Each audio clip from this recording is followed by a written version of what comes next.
Election ایک سے زائد جماعتوں کے اندر ہوتا ہے، ایک سے زائد نظریات کے اندر ہوتا ہے۔ ہم تو مسلمان ہیں، ہمیں تو دو جماعتیں بنانے کا حق ہی حاصل نہیں، ہمیں تو اسلام کے سوا کوئی نظریہ رکھنے کا حق ہی نہیں، کیسے ہمارے درمیان الیکشن ہو؟ اور پھر الیکشن میں ہوتا کیا ہے؟ آپ لوگوں سے ڈکا چھپا نہیں، دو مسلمان آپس میں الیکشن لڑ رہے ہوتے ہیں، ایک دوسرے کے کپڑے اتارتا ہے، دوسرا ایک کے کپڑے اتارتا ہے۔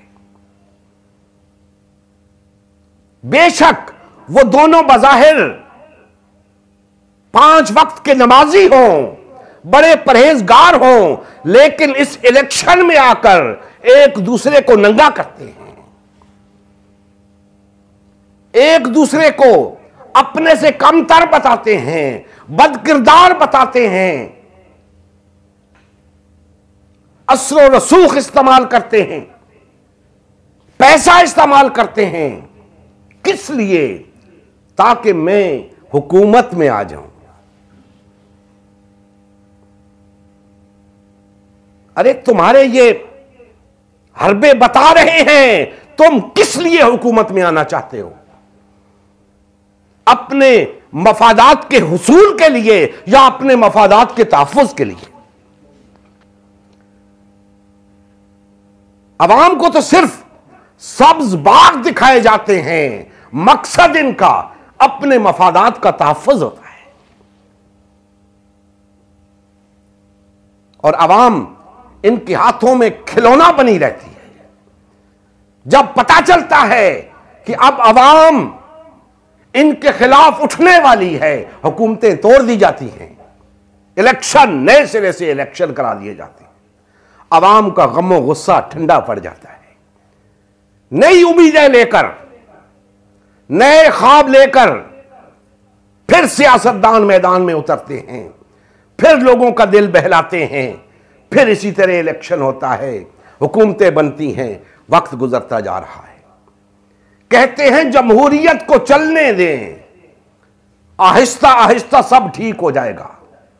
کچھ ٹھیک نہیں ہوگا، آہستہ آہستہ سب برباد ہو جائے گا۔ نبی کریم صلی اللہ علیہ وآلہ وسلم کی زندگی کا مقصد غلبہ دین اسلام تھا۔ اس مقصد کے حصول کے لیے امت مسلمہ کی تشکیل ہوئی۔ امت مسلمہ نے نبی کریم صلی اللہ علیہ وآلہ وسلم کی سیادت و قیادت میں اسلام کو غالب و نافذ کیا۔ جب تک امت مسلمہ میں وحدت رہی، اسلام کا غلبہ برقرار رہا۔ جیسے ہی امت مسلمہ میں تفرقہ رونما ہونا شروع ہوا، یعنی پارٹی بازی شروع ہوئی، اسلام کا غلبہ جاتا رہا۔ آج غلبہ دین اسلام کی بحالی کی واحد صورت امت مسلمہ کی تشکیل نو ہے۔ الحمدللہ ہم نے غلبہ دین اسلام کی بحالی کے لیے اللہ کے رسول کی جماعت امت مسلمہ کو بحال و فعال کرنے کا بیڑا اٹھایا ہے۔ یہ ہمارا ہی نہیں، ہر کلمہ گو کا اولین فریضہ ہے کہ ہر قسم کے باطل اور طاغوتی نظام کے خلاف اٹھ کھڑا ہو اور غلبہ دین اسلام کی بحالی کے لیے فرقہ واریت اور پارٹی بازی سے کنارہ کش ہو کر صرف اور صرف امت مسلمہ کو بحال و فعال کرنے میں اپنا تن من دھن لگائے۔ اس مشن کا حصہ بن کر اپنا فرض منصبی ادا کیجیے، حق مسلمانی ادا کیجیے۔ مزید تفصیل کے لیے ہمارا یوٹیوب چینل امت مسلمہ سبسکرائب کریں، ہمارا فیس بک پیج امت مسلمہ کی تشکیل نو لائک کریں، اس پیغام کو زیادہ سے زیادہ شیئر کریں۔ سوال و جواب یا فیڈ بیک کے لیے ہمارا واٹس ایپ گروپ یا میسنجر گروپ جوائن کریں یا اس نمبر پر رابطہ کریں۔ نمبر اور تمام لنکس ڈسکرپشن میں بھی موجود ہیں۔ جزاک اللہ خیر۔